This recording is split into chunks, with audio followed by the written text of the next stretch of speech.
Steeler players officially arrived at St. Vincent's yesterday. We'll break it down. Big Deke news. For today's episode, we have tons of sound bites to go over from day one at training camp.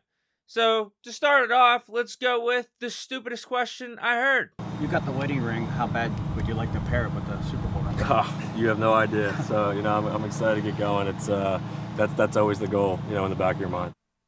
Come on, bruh. It's either you asked this question seriously, and if that's the case, I don't know what to say to that. Or you asked it in a joking fashion.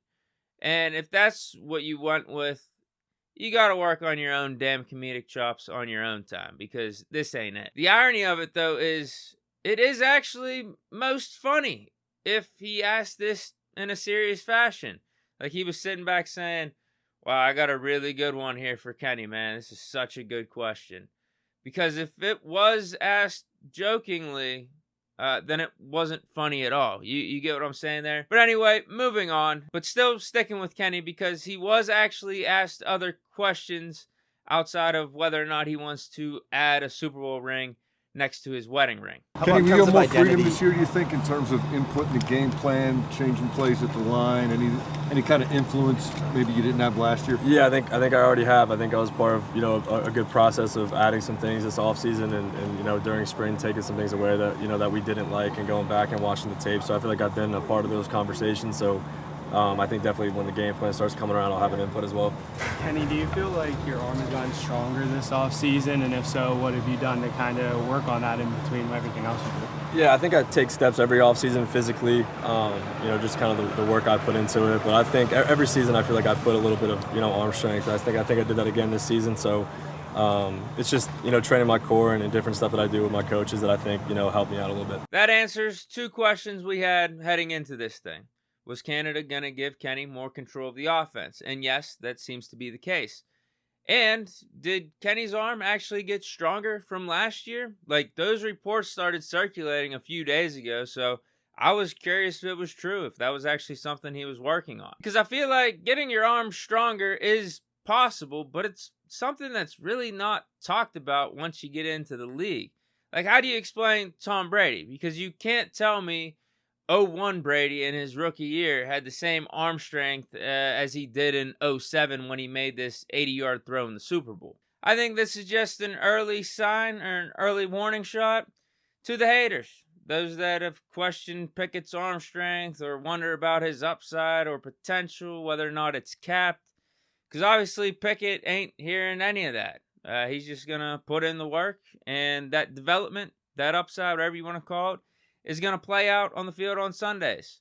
Almost like the example I brought up in Tom Brady. Do you think he was listening to the people talk about his potential or upside early in his career? Because I'm sure if he did, he wouldn't have put in the same amount of work, or he wouldn't have become Tom Brady. But transitioning now to the Steelers head coach. Are you guys up for listening to Mike Tomlin say absolutely nothing but in the most interesting way possible?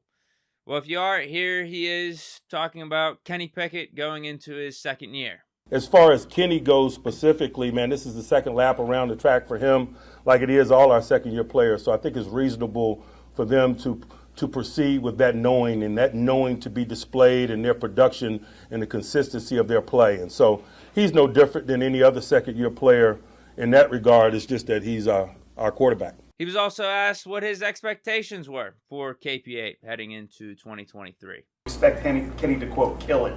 What's your definition of kill it? We'll see. He needs to be what we need him to be.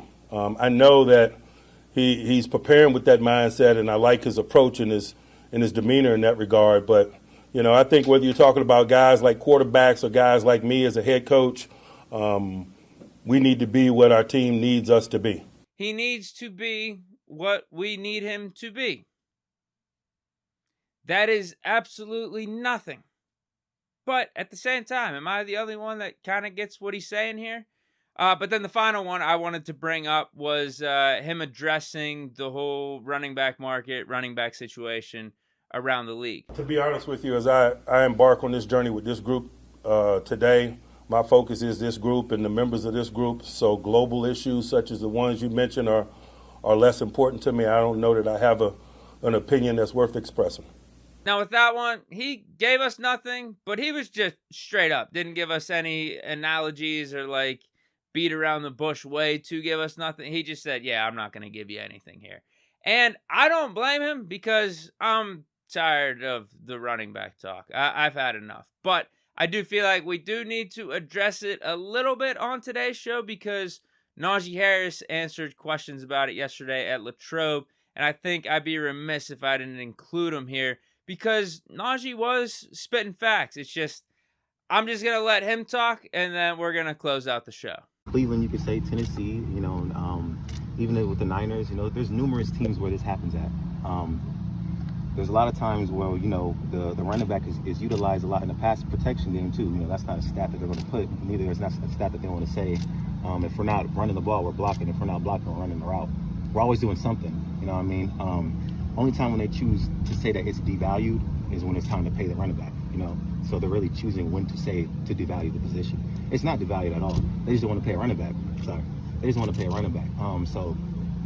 For us to see that, and 17 games they're asking us to do this and this and this, it's not once did we say, I thought the running back don't matter though. Why are you asking me to do this? Ask the blah blah blah do this or this and that.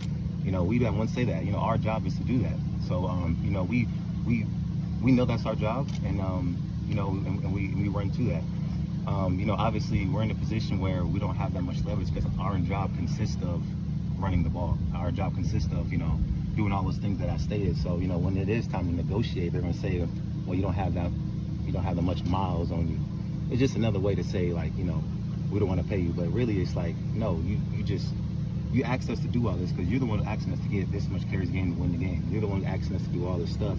It's just that, when it's time to, when we want something from you guys, and that's, to compensate our performance or compensate, what we're doing for the team and our value to the team, then it becomes an issue. And, that's not right. Like I said, I feel like Najee was spitting facts here, but I don't think it changes much because the situation still is what it is.